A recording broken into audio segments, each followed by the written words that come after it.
Hello friends, आज हम लोग देखेंगे कि रिएक्ट जेएस में हम लोग CRUD ऑपरेशन कैसे करते हैं। दोस्तों, ये मेरा जो चैनल है, इस पे हमेशा मैं ऐसे टॉपिक्स लाते रहूँगा, छोटे छोटे प्रोजेक्ट्स, जिससे कि जो फ्रेशर्स है, बिगिनर्स है या इंटरमीडिएट लेवल पे है, उनको सीखने को मिलेगा।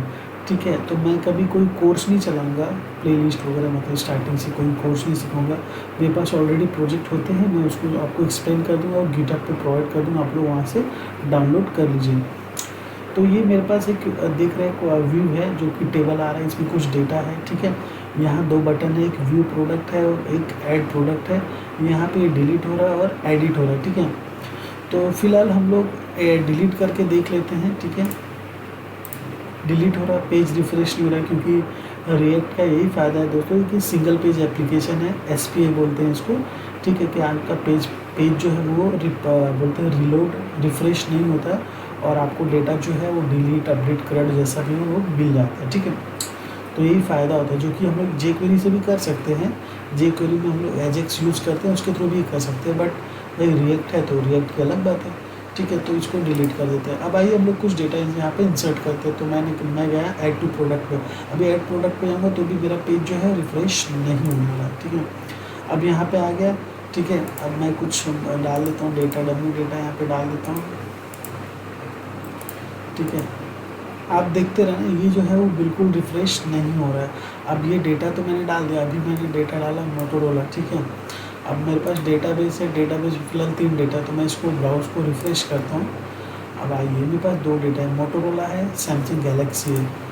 मोटोरोला है, सैमसंग गैलेक्सी। ठीक है, और उसका जो प्राइस वगैरह है वो भी दिख रहा है। अब हम लोग मोटोरोला जो है उसको एडिट करते हैं। एडिट करेंगे तो देखिए मुझे मोटोरोला मिल गया, फाइव उसका जो कॉस्ट है वो मिल गया, लो कॉस्ट फ़ोन। ठीक है, तो मैं इसके कॉस्ट को थोड़ा सा चेंज कर देता हूँ, इसमें कॉस्ट को लेंगे तो 2500। ठीक है, तो मोटोरोला ग्रैंड का नहीं था, पता नहीं मोटोरोला का कोई ग्रैंड नाम का फ़ोन है या भी नहीं। ठीक है, और ये बाकी ऐसे रहने देता हूँ, मैं अपडेट कर देता हूँ। मोटोरोला ग्रैंड हो गया और उसका जो प्रोडक्ट का प्राइस है वो 2500 आ गया यहाँ पर। अब हम लोग आएंगे, डिलीट तो मैंने दिखा दिया, ऐड भी दिखा दिया। अभी जैसे मैं एडिट पे जाता हूँ और व्यू प्रोडक्ट करना है तो यहाँ पे बैक जा सकता हूँ। तो ये दोस्तों रिएक्ट के थ्रू हो रहा है और यहाँ पे डेटाबेस में सब डेटा यहाँ पे मेरा देखिए, मोटोरोला ग्रैंड जो अभी मैंने अपडेट किया था वो अपडेट हो भी गया। तो अब आप सोचेंगे अरे भाई रिएक्ट जैसे डायरेक्ट डेटाबेस से कैसे कम्युनिकेट करा रहे हैं। तो मैं भाई जो मेरा बैकएंड का लैंग्वेज है जिसके थ्रू ये डेटा मुझे मिल रहा है वो है मेरा कोड इग्निटर। कोड इग्निटर जो PHP का एक फ्रेमवर्क है। ठीक है, वो भी दिखा देता हूँ, वो रही है यहाँ पे, ये रहा। ठीक है, मैं एक पेज एक्सेस करके दिखा देता हूँ आपको कि मुझे एक्चुअली मिल क्या रहा है। ठीक है, ये गेट प्रोडक्ट यहाँ पे लिंक बना के रखे हैं और ये रहा PHP का मेरा पूरा API है। ठीक है, तो रिएक्ट जो भी है दोस्तों API से ही बात करता है, API के थ्रू ही चलता है।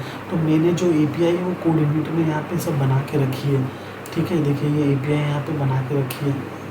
अब जैसे क्रिएट प्रोडक्ट, इंसर्ट जो यहाँ पर जो ये ऐड करने पे जो इंसर्ट हो रहा है वो कैसे हो रहा है, यहाँ पे एक URL हिट हो रहा है और वो जा रहा है यहाँ पर क्रिएट प्रोडक्ट पे जाता है और कोड इग्निटर को बोलता है भाई मेरा डेटा इंसर्ट कर दे डेटाबेस में। ठीक है, और फिर यहाँ पर गेट प्रोडक्ट्स यहाँ पे पूरा का पूरा डेटा फेच कर ले रहा है जो कि आपको यहाँ पे दिख रहा है। ठीक है, तो वो कैसे हो रहा है मैं अंदर बताता हूँ। तो अब कुछ लोग को डाउट होता है कि रिएक्ट जेएस को PHP से कैसे कम्युनिकेट कराएं और फोल्डर को कहाँ रखें, मतलब PHP का फोल्डर कहाँ पे रहेगा और रिएक्ट जेएस का फोल्डर कहाँ पे हुआ। दोस्तों, फोल्डर दुनिया के किसी भी कोने में डाल दो, आपको जो बात करना है वो URL से बात करना है। ये जो URL होता है ना, इससे हमें बात करना है, बाकी दैट्स इट। मतलब इस URL से आपको लेना देना है, बाकी फोल्डर कहीं पे भी रख दो, घर पे रख दो या स्कूल भी रख दो, कहीं पे भी रहो, उससे कोई फ़र्क नहीं पड़ता है। तो चलिए हम लोग बैकएंड में जाते हैं। मैं PHP का कोड इग्निटर एक्सप्लेन नहीं करूँगा क्योंकि मैं रिएक्ट जेएस के प्रोजेक्ट बनाया हूँ, तो रिएक्ट जेएस के जो स्टूडेंट हैं या फ्रेशर्स हैं वो उनके लिए। ठीक है, तो क्योंकि हर कंपनी में रिएक्ट के जो डेवलपर्स होते हैं ज़रूरी नहीं कि उनको बैकएंड का भी नॉलेज हो, उनको फ्रंट एंड पे ही बिठाया जाता है। फ्रंट एंड पे डेटा को कैसे मैनिपुलेट करना है, डिज़ाइन कैसी होनी चाहिए, तो ज़रूरी नहीं कि आपको बैकएंड का भी नॉलेज हो, बट बैकएंड का नॉलेज है तो अच्छी बात है। ठीक है, तो आइए हम लोग चलते हैं अपने बैकएंड के कोड में। अब मैं जाता हूँ ये रिएक्ट के प्रोजेक्ट में। तो आपको जैसे पता होगा कि जब रिएक्ट आप इंस्टॉल करते हो तो आपको देखिए बाय डिफ़ॉल्ट ये फाइल्स मिल जाती है, yarn lock read.md package.json git ignore। और ये क्या है, ये तो मैं अभी पहली बार देखा। ये SRC है, SRC में आपका जितना भी फाइल स्टोर होता है जहाँ से रन होता है, और ये पब्लिक है। पब्लिक में आपके लोगोस वगैरह होते हैं, index.html होता है, और क्या होता है, और फेविकॉन वगैरह जो भी है यहाँ पे वो होता है। और नोड मॉड्यूल्स में आपके सारे के सारे मॉड्यूल्स है, जो भी मॉड्यूल्स आप लोग इंस्टॉल करें, जैसे मेल के मॉड्यूल्स है, एक्सियोज है, या राउटिंग के जो मॉड्यूल्स है, या बूटस्ट्रैप वगैरह, सब आपके मॉड्यूल्स में जाके क्या बोलते हैं डाउनलोड हो जाते हैं। तो आइए हम लोग यहाँ पे ओपन कर लेते हैं। ठीक है, तो ये पब्लिक का मेरा फोल्डर है। पब्लिक के फोल्डर मैंने एसेट नाम के फोल्डर बनाया कि जिसकी तो मुझे ज़रूरत ही नहीं थी, तो मैं इसको फिलहाल डिलीट मार देता हूँ। ठीक है, डिलीट हो गया भाई। अब यहाँ पर एक जैसे अगर आपको बूटस्ट्रैप को एक्सेस करना है रिएक्ट में, तो दो तरीका है। या तो आप बूटस्ट्रैप को इंस्टॉल कर लें, npm इंस्टॉल बूटस्ट्रैप, या तो अगर आप यार्न से करना चाहते हैं, यार्न से YARN दिखा देता हूँ बोलने से अच्छा, यार्न इंस्टॉल बूटस्ट्रैप रिएक्ट। ठीक है, तो ये यहाँ से आपको बता देगा जो भी कमांड सामान है इसका। देखो npm इंस्टॉल npm के थ्रू, और ये कैसे यूज़ करना है वो भी ये बता देगा। ठीक है, और यान से भी बताया है लगभग, मेरे वगैरह कहाँ गया यान का पैकेज। अच्छा, ये यार्न है, बावर है, और npm क्या है दोस्तों, ये ना पैकेज डाउनलोडर है। मतलब आपको आपके वेबसाइट में कोई पैकेज वगैरह चाहिए, जैसे Node.js में आप काम करें तो आपको पैकेज इंस्टॉल करना पड़ता है, क्योंकि हर चीज़ क्या है एक ही चीज़ में दिया नहीं जाता। Node.js और React.js में आपको जो चाहिए वो डाउनलोड करो, जो चीज़ कचरा नहीं चाहिए वो डाउनलोड मत करो। तो यही फ़ायदा है Node.js React.js का, दोस्तों AngularJS का, कि हमको पैकेज डाउनलोड करना है और ज़रूरत नहीं तो उस पैकेज को निकाल के फेंक दो। ठीक है, तो ये यार्न का साइड है, यहाँ पे आपको जो भी पैकेज चाहिए आप यहाँ से डाउनलोड कर सकते हैं। तो फिलहाल जब आप प्रैक्टिस करने लगते हैं तो आपको काफ़ी कुछ पता हो जाता है, तो आप यार्न ऐड करके उसको डाउनलोड कर सकते हैं। मैं बता देता हूँ, जैसे यहाँ पे मेरा CMD यार्न ऐड बूटस्ट्रैप। ठीक है, तो जैसे मैं अभी हिट करूँगा ना तो ये पैकेज इंस्टॉल करना स्टार्ट कर देगा। देखिए इस तरह से यार्न ऐड बूटस्ट्रैप, देखिए बट ऑलरेडी है मेरे पास। ठीक है, तो इसकी कोई ज़रूरत नहीं है मेरे को। ठीक है, तो ये पब्लिक हो गया। और एक तरीका बूटस्ट्रैप एक्सेस करने का ये भी कि आप CDN लिंक यूज़ कर लो, गूगल पे जाओ, बूटस्ट्रैप CDN। ठीक है, ये बूटस्ट्रैप 4, ये ना ये स्टाइल वाला आप ले सकते हैं यहाँ से, नहीं तो सबसे बेस्ट है, मैं तो भाई W3 पे चला जाता हूँ। ये एग्जाम्पल खोल लिया और यहाँ से ये वाला चिपका दिया बूटस्ट्रैप जो भी है 4 CSS चाहिए ना मुझे, तो CSS वाला उठाने का, CSS चाहिए, JS वाला नहीं चाहिए मुझे, CSS वाला चाहिए। ठीक है, तो ये तो हो गया आपका पैकेज बूटस्ट्रैप का, जो कि आप चाहे तो डाउनलोड करें या तो CDN लिंक यूज़ करें। तो मैंने इंस्टॉल कर रखा है, तो बेटर है कि आप लोग इंस्टॉल कर लीजिए। ठीक है, तो CRUD ऑपरेशन के लिए अगर मुझे परफॉर्म करना है तो क्या क्या पैकेजेस यूज़ किया है मैंने, तो आइए हम लोग देखते हैं। मैंने बूटस्ट्रैप यूज़ किया है क्योंकि मुझे स्टाइलिंग अच्छी चाहिए, और बूटस्ट्रैप के कंपोनेंट भी यूज़ करना है। रिएक्ट में जो बूटस्ट्रैप के कंपोनेंट होता है ना, लिंक है, फॉर्म्स है, वो यूज़ करने के लिए मुझे बूटस्ट्रैप भी चाहिए, और रिएक्ट का जो वो क्या बोलते हैं कंपोनेंट डाउनलोड करना है, इसलिए भी हम लोग बूटस्ट्रैप को इंस्टॉल करते हैं। ठीक है, जैसे भी एग्जांपल मैं बता देता हूँ, आगे मैं बता दूँगा। मैंने कॉन्करेंटली यूज़ किया है क्योंकि भाई मुझे नेविगेशन यूज़ करना, नेविगेशन मेनू में इधर उधर जाना है, बटन पे क्लिक करने के मुझे पेज खुलना चाहिए, इसलिए मैंने नेविगेशन मेनू के लिए मैंने कॉन्करेंटली यूज़ किया है। ठीक है, और ये सब चीज़ें पहले से ही होती है। रिएक्ट राउटर डॉम मतलब क्या, जब मैं इधर उधर क्लिक करूँगा तो अच्छा मैंने ऑफ कर दिया, रिक्वायरमेंट स्टार्ट करना पड़ेगा।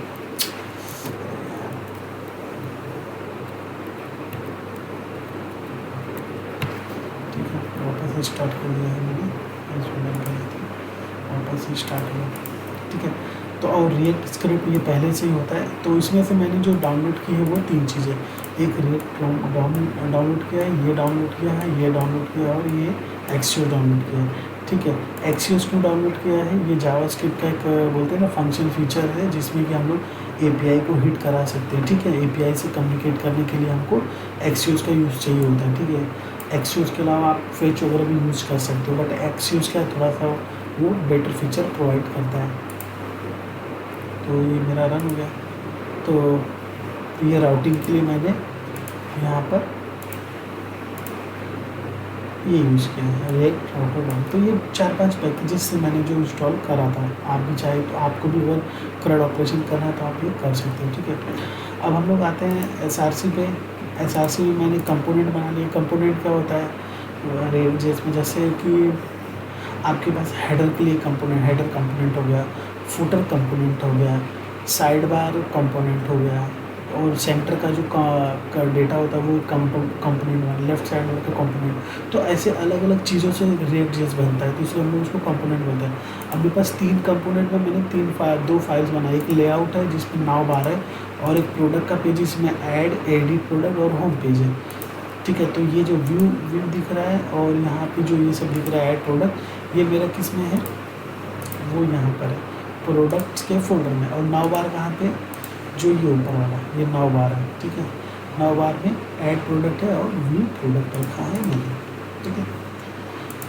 तो आप चाहें तो इसको एक साथ भी रख सकते थे, मतलब ये तीनों निकाल के यहाँ पे भी फोल्ड, मतलब कंपोनेंट की ज़रूरत नहीं थी।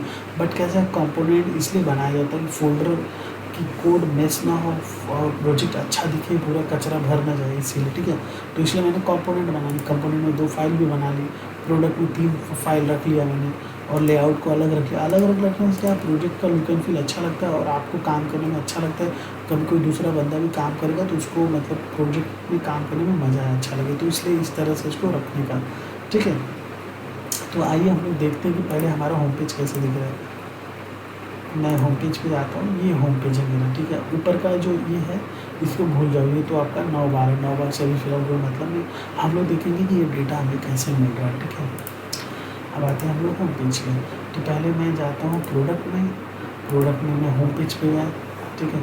पहले तो देख लेते हैं ये डिज़ाइन, यहाँ से जो कंटेनर दिख रहा है आपको, ये कंटेनर है मेरा, ये जो पूरा यहाँ पे ये पूरा कंटेनर है, और कंटेनर में मुझे कुछ डेटा मिल रहा है, ठीक है। सॉरी, कंटेनर में मुझे कुछ डेटा मिल रहा है। तो मैंने पहले इंपोर्ट यहाँ पर रिएक्ट यूज स्टेट और यूज इफेक्ट को कॉल करा लिया, क्योंकि मुझे ये आपको अगर पता होगा कि पहले React.js में ना, पहले हम लोग फंक्शनल कंपोनेंट में ना स्टेट वगैरह यूज़ नहीं कर पाते थे, हम लोग को बड़ी प्रॉब्लम होती थी।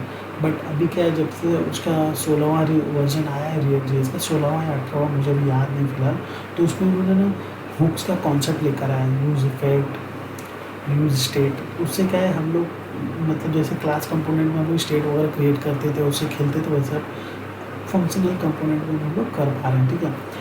तो मैंने फिर यहाँ पे एक्सियोस को भी क्या बोलते हैं, एक्सियोस को भी मैंने यहाँ पे गेट कर लिया, ठीक है। और ये लिंक, ये बूटस्ट्रैप का क्या है, वो बोलते हैं ना कि जैसे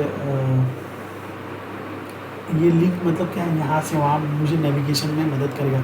जैसे हम लोग एंकर टैग यूज़ करते हैं ना, HTML में हम लोग ने एंकर टैग देखा होगा, वो यहाँ पर लिंक है, ये मदद करेगा, हमारा पेज रिफ़्रेश नहीं होने देगा और अंदर से वो यहाँ वहाँ रिडायरेक्ट कर देगा। तो रिएक्ट राउटर डोम से हमने उठा लिया, यहाँ पर इंपोर्ट कर लिया, ठीक है। अभी एक्सियोस देखो, एक्सियोस मैंने यहाँ पर यूज़ किया, देखिए एक्सियोस.get, एक्सियोस.delete, ये जावास्क्रिप्ट का फंक्शन है, ठीक है। अभी मैं दिखा देता हूँ, एक्सियोस जावा,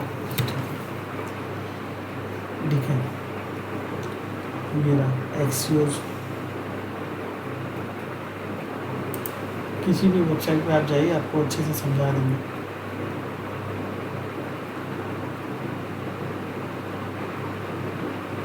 ये फैच फीचर है, मैंने बताया ना, फैच भी यूज़ कर सकते हैं, एक्सियोस यूज़ कर सकते हैं। ये रहा एक्सियोस, देखिए, ठीक है, ये इंस्टॉल इन एक्सियोस। तो ये एक्सियोस है जो कि आपको नेट से मिल जाएगा, कैसे इंस्टॉल करते हैं उसके बारे में जानकारी। अब हमने क्या किया, हमने एक फंक्शनल कंपोनेंट बना लिया होम नाम का, ठीक है। होम को यहाँ बना लिया और यहाँ पर आके एक्सपोर्ट कर दिया और app.js में उसको यहाँ पर कॉल करा लिया, ठीक है। और app.js में हमने उसको यहाँ पे कॉल करा लिया, और app.js में इसलिए कॉल करा लिया जिससे कि हम लोग यहाँ पे राउटिंग में आके उसको उसका जो भी फीचर्स है या जो भी हमने उसमें किया वो यहाँ पे हमको गेट कर लेगा, मिलने लगे, ठीक है। अब हम लोग जाते हैं ऐड प्रोडक्ट पे जाते हैं, नहीं होम पे थोड़ा और बाकी था मेरे ख्याल से। ठीक है। तो यहाँ पे हमने कुछ बोलते हैं ना वेरिएबल असाइन कर लिया, सेट यूज़र और यूज़र्स। तो यूज़र्स में क्या रहेगा, मेरा करंट डेटा रहेगा। जैसे करंट डेटा में मैंने 1 रखा है, और सेट यूज़र क्या करेगा, जैसे ही मैंने बटन दबाया वो सेट यूज़र में चला जाएगा, 1 से 2 हो जाएगा।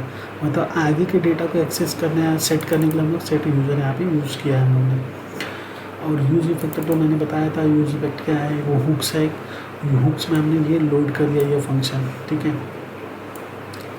ये वाला फंक्शन यहाँ पे, ये जो था ना, ये हमने यहाँ पे लोड कर लिया और यहाँ पे वो कॉल करा दिया उसको। ये रहा, ये लोड यूज़र हमने यहाँ पे कॉल करा दिया, ठीक है।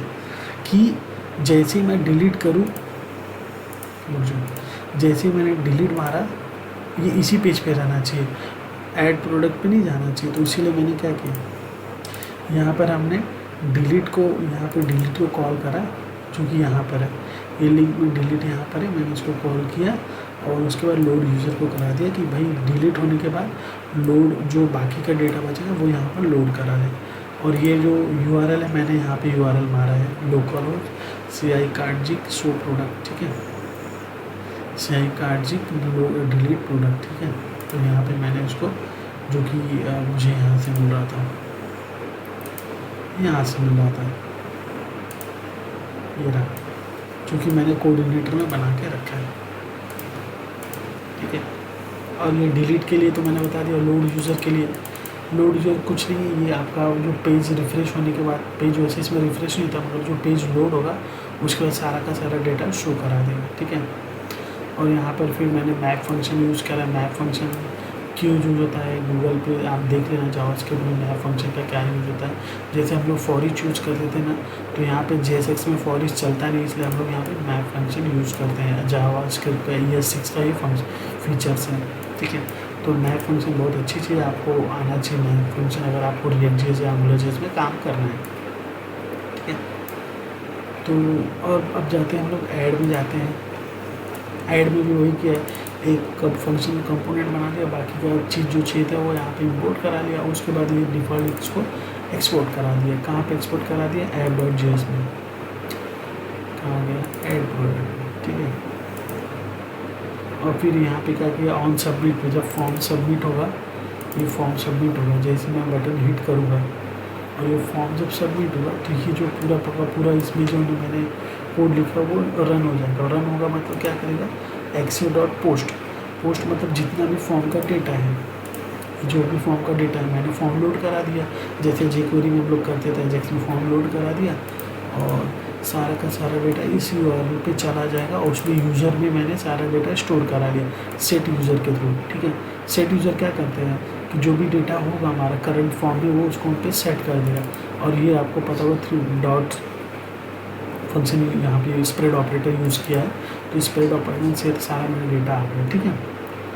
और फिर ये है eTarget.name में, अगर eTarget.value हो इसमें अगर वो स्टोर हो जाएगी, जो कि नेम के थ्रू मुझे मिल रही है, ठीक है।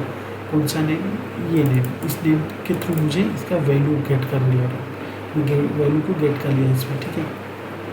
अब ऑन सबमिट तो मैंने बता दिया कि सब, अब अच्छा प्रिवेंट डिफ़ॉल्ट इसलिए यूज़ करते हैं कि बार बार फॉर्म सबमिट ना हो, एक बार होने के बाद वो उसको वहीं पे स्टॉप कर दे, ठीक है। और फिर अवेट फंक्शन क्या करता है, अवेट फंक्शन का मतलब यही है कि जब तक उसका रिक्वेस्ट जो उसने भेजा वो कंप्लीट ना हो, वो उसके आगे जाएगा ही नहीं, इसलिए अवेट फंक्शन यहाँ पे यूज़ किया हुआ है, ठीक है। अगर अवेट नहीं निकालोगे तो कभी कभी रिक्वेस्ट कंप्लीट रहेगा तो भी वो आगे बढ़ जाएगा, इसलिए यहाँ पे अवेट को कॉल करा दिया है। और ये जो है इसमें तो भाई मतलब ये वेरिएबल है, वेरिएबल को मैंने असाइन किया है। फिर डिस्ट्रक्ट फीचर है इसका और जावास्क्रिप्ट का, वो यहाँ पे यूज़ कर लिया और यूज़र में आके सारा का सारा वो यहाँ पे स्टोर करा लिया, ठीक है।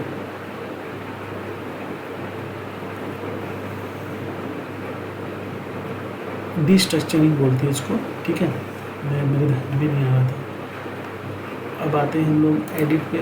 एडिट पे से वही किया, इंपोर्ट करा लिया जो जो चीज़ें हम लोग को चाहिए थी, फंक्शन बना लिया, फिर उसको एक्सपोर्ट कर दिया, कहाँ पे, ऐप में एक्सपोर्ट कर दिया। अब फिर वही यहाँ पे यूज इफेक्ट का हमने यूज़ किया, उसको यहाँ पे लोड करा दिया पेज को। और फिर वही डिस्ट्रक्चरिंग यहाँ पे यूज़ किया है, कांस्टेंट बना के यूज़र का सारा जो मुझे ये करंट जो फॉर्म में मिला है वो उसने यहाँ पे स्टोर कर दिया। फिर सेट यूज़र यूज़ किया है, जो कि मतलब फॉर्म जो दूसरी वैल्यू आएगी यहाँ पर वो स्प्रेड ऑपरेटर के थ्रू यहाँ पे मिलेगी, और जो डॉट नेम के थ्रू मुझे जो भी फॉर्म है जितने भी इनपुट फील्ड है उसके सारे के सारे वैल्यू मुझे यहाँ पे मिलेगा और इसमें आके स्टोर हो जाएंगे। और जब मैं फॉर्म को सबमिट करूँगा तो ये जो आईडी के थ्रू उस पर्टिकुलर आईडी को गेट करेगा और यहाँ पे जो भी यूज़र का डेटा रहेगा वहाँ पे जाके वो स्टोर हो जाएगा इस लिंक पे और इस आईडी के थ्रू। क्योंकि जैसे आपको एडिट करना है आईडी 1 या आईडी 2 आईडी 3 वो आईडी यहाँ पे स्टोर रहेगी आके, ठीक है। फिर आके वो पूरा का पूरा जो डेटा है वहाँ पर लोड कर देगा उस आईडी के थ्रू, यहाँ पर वो गेट कर लेगा कौन सा, ये वाला। अब मैंने जैसे क्लिक किया तो सैमसंग गैलेक्सी 5000 और ये मुझे मिल गया ना, मैं इसकी बात कर रहा हूँ, तो वो मुझे यहाँ से मिल रहा है, इसके थ्रू मिल रहा है, ठीक है।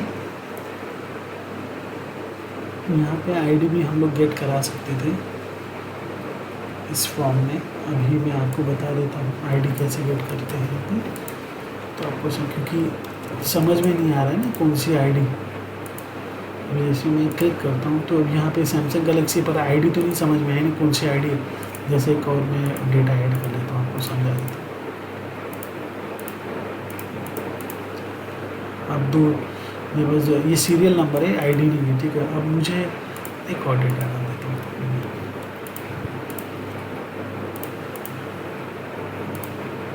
ठीक है। अब तीनों में से आईडी तो मुझे पता नहीं चल रही कौन सी आईडी। मैं इस पर क्लिक करता हूँ तो आईडी आनी चाहिए ना, यहाँ पे तो आईडी नहीं आ रही। तो आईडी डालने के लिए हम क्या करेंगे, आईडी डालने के लिए मैं पहले एक फॉर्म और बना लेता हूँ।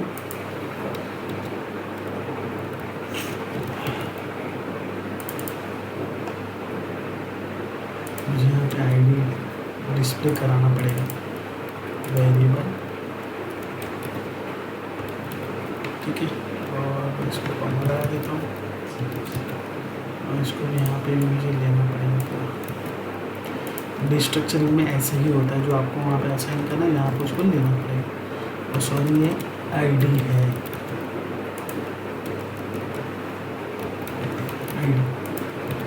आईडी मिल गई मुझे। अब पर आईडी यूज नहीं हुई, यहाँ पर आईडी यूज हो चुका है, सॉरी।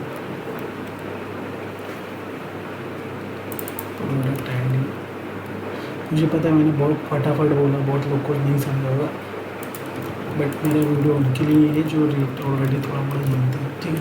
अब हम लोग जाते हैं, चेक करते हैं इसमें क्या हो रहा है। सैमसंग गैलेक्सी ऑलरेडी देखो उसने पेज रिफ्रेश कर दिया, मुझे पता ही नहीं चला।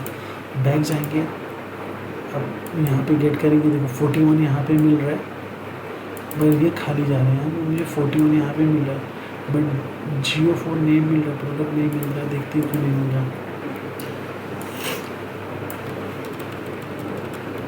आईडी, ठीक है,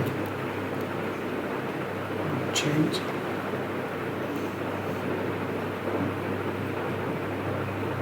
वैल्यू,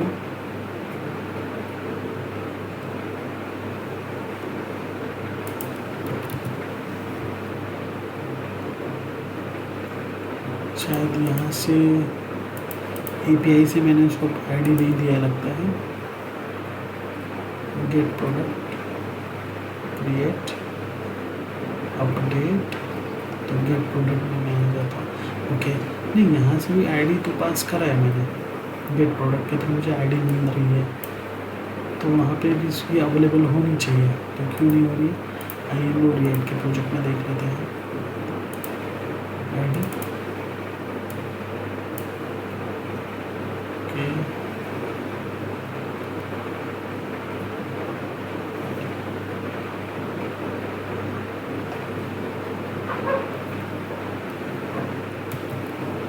ये आईडी डाल के देखिए,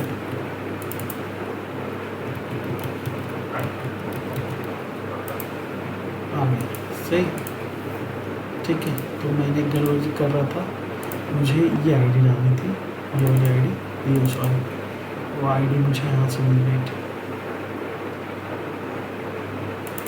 तो भी इसकी ज़रूरत नहीं मेरे ख्याल से, इसको निकाल देता हूँ।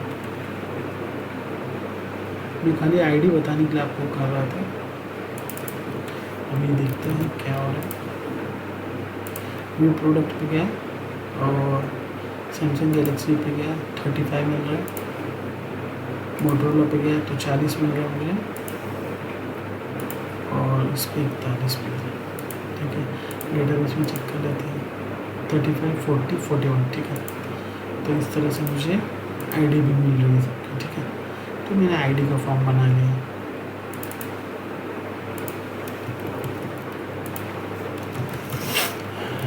तो इस तरह से ये काम करता है। तो बाकी के सारे ऑपरेशंस तो हो गए हैं। अब हम लोग देखेंगे नेवबार में क्या था। नेवबार में कुछ खास नहीं, मैंने 2 बटन बना के रख लिए हैं यहाँ पर, एक व्यू प्रोडक्ट है और ऐड प्रोडक्ट है। ठीक है, ये लिंक में बता रहा था, बूटस्ट्रैप रिएक्ट का कंपोनेंट है, वो यूज़ करते हैं हम लोग। ए टैग वगैरह हम लोग यहाँ पे यूज़ नहीं करते हैं वो रिएक्ट जेस में। ठीक है, तो अभी ये बता रहे हैं कि 2 प्रोडक्ट पे चले जाना, जैसे कि नॉर्मल हम लोग PHP वगैरह में करते हैं। और मैं app.js में आ जाता हूँ। ये सब तो हो गया। फिर यहाँ पे मैंने ब्राउज़र राउट जो रिएक्ट डॉम का फीचर है ये यहाँ पे, वो यहाँ पे काम आएगा। ठीक है, नेविगेशन के लिए वो यहाँ पे काम आएगा। तो राउटर को मैंने यहाँ पे कॉल करा लिया और एक डिव टैग ले लिया, उसके बाद अंदर नेवबार को कॉल कराया। अब ये नेवबार क्या है, नेवबार आपका ये वाला पेज है, ये वाला पेज। अब अगर चाहे तो मैं नेवबार को यहाँ से अगर उड़ा देता हूँ तो क्या होता है, देखो उड़ गया ना, ऊपर से बटन जो था वो टोटली उड़ गया आपका। तो फिर स्विच यूज़ किया, स्विच यूज़ किया इसलिए कि भाई यहाँ वहाँ नेविगेट करने के लिए, उसी प्रोजेक्ट में नेविगेशन के लिए स्विच यूज़ किया। ठीक है, जैसे स्विच होता है ना हम लोग का घर में इलेक्ट्रिक बोर्ड जो स्विच होता है, पंखे का स्विच होता है, वही स्विच ये भी है।